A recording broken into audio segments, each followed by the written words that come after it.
Shout out to y'all that joined the live, man. Shout out to y'all. I have no idea why I did that. Yo, Dr. Evil. Yo, what up? You already know what time it is. You already know you at. You are now at the Anime Kickback, and you already know what we do at the Anime Kickback, right? That's right, you guessed it. We talk about anime. From the latest episodes to the classic and newest shows to the hottest cosplays to the dopest intros and outros and to the biggest fandom in the whole wide world, which is y'all, us, them. Yo, we're a whole vibe out here, man. Welcome back. I'm not going to have y'all for a long time, but I'm going to have y'all for a short time because, hold on, though. Before I get into it, do me a big favor and hit that subscribe button. You already know, like, comment, subscribe.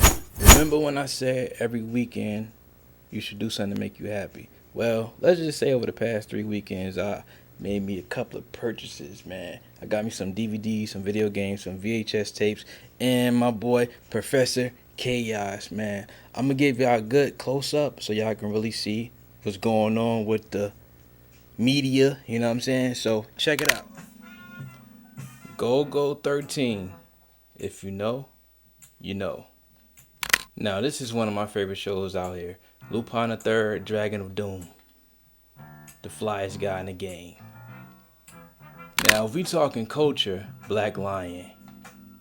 Go get you some shrimp fried rice and some fried chicken, man. Pop this in, catch a vibe. Now, I want to take it back. Batman, Mystery of Batwoman.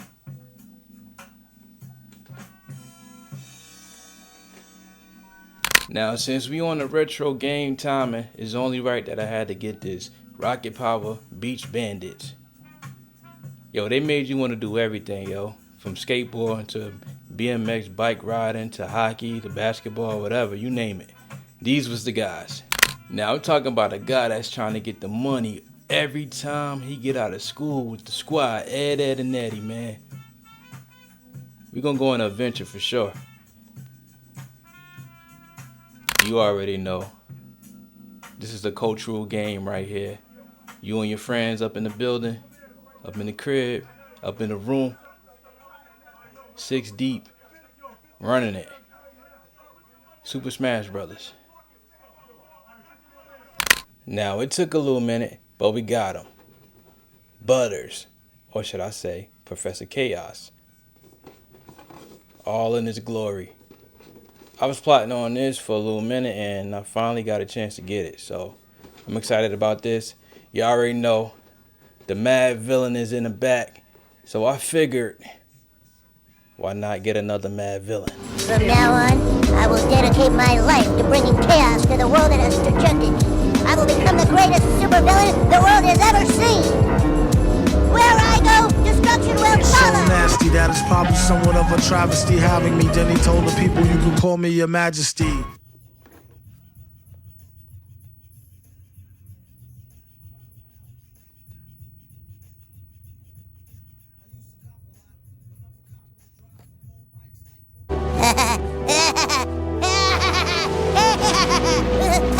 So I was thinking, what is better than one Mad Villain? 2 Mad Villains. Professor Chaos, MF Doom. Yo, don't get no better than that. If you fucking know, you know, man. Like I said, every week, do something that makes you happy. In my case, I'm either going to buy something that reminds me of my childhood, you know. So whatever it is that you like to do, that you want to do that makes you happy, do it.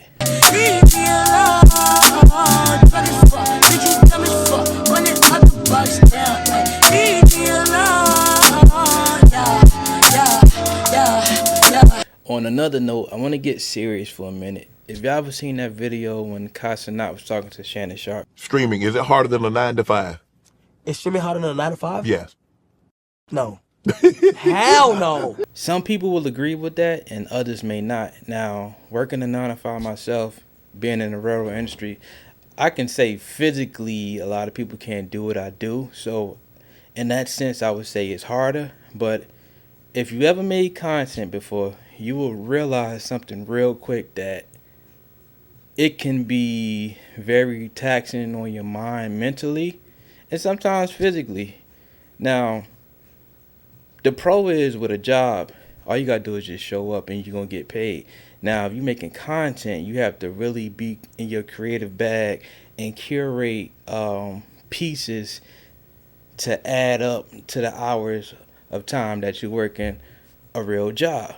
Now, I would consider myself, and most people, part-time content creators. Now, the people that's making money, like major paper, they kind of figured it out and cracked the code on how to turn that shit into a lucrative business. They are performing at a high clip, and they putting videos out that match the hours of the time that you will work if you had a job. If you understand what I'm saying, then you understand what the fuck I'm saying. Making content is very hard. Just an hour. Imagine making an hour of content, not just cutting the camera on and just talking for an hour. I feel like anybody can do that, but to do it with quality to where you could break your time down and be able to chop it up and give it to the masses. So on a weekly basis, if you was to make 30 minutes of content, just 30 minutes of content for the month, that's only 2 hours. If you doing an hour worth of content, it need to be broken down into 4 pieces, or you could break it down into damn 8 pieces. You know what I'm saying? That way you can post more frequently throughout the week instead of just one body of work. And the body of work may be good, but people need to see you more frequently to know that you are being consistent with putting in that work. That's how you able to, build your resume up. There was a scene where Larry June was talking to Wallow, and he was saying, like, at the minimum, you need to put 30 minutes to your craft. That's like beginner's level. You know what I'm saying? And he was like, eventually, you need to step them hours up. Yo, you don't get no results if you only putting a little bit of time into it. Ultimately, that's what I'm saying. So, being the content creator myself, I'm realizing that this shit is actually hard, and if I want to be successful at it, I got to come up with a formula to where I can be consistent more frequently, and my time online will add up to part-time hours, because I would consider everybody part-time content creators, because who really is putting out 6 hours worth of content on a daily basis? That shit is hard, so looking at it from a standpoint of having a job and going to clock in for 8 hours or 10 hours, imagine and ask yourself, can you make 10 hours or 8 hours worth of content on a daily basis? If you can do that shit, you're going to blow. But if you can't, you got to figure out how to be consistent and get good at getting your hours up. So, to Casanat, yo, this is why he's on top of the game. And I would think streaming would be different than making content, because I think there's people who sit down and stream that you're not really doing nothing. Are you doing this looking at the camera and entertaining your viewers, however you choose to do? Some people in the room, other people are out and about. So you got to do what works for you. But I would consider that easy, and that would add on to your content creation. But making content, yo, you got to know what the fuck you want to do. Everybody can make content, but everybody can't be successful at it. And that's the truth, yo. So let me know what y'all think, how y'all feel about this, because you got to ask yourself, am I a full-time content creator or I'm a part-time? If you're not popping off, it's because you're part-time. And I would consider myself part-time, like very low minimum hours part-time. So now we got to figure out how to get them hours up, yo. So let me know. Let me know what y'all think. Free my man Butter doing life in the box. Let's go. Sweet.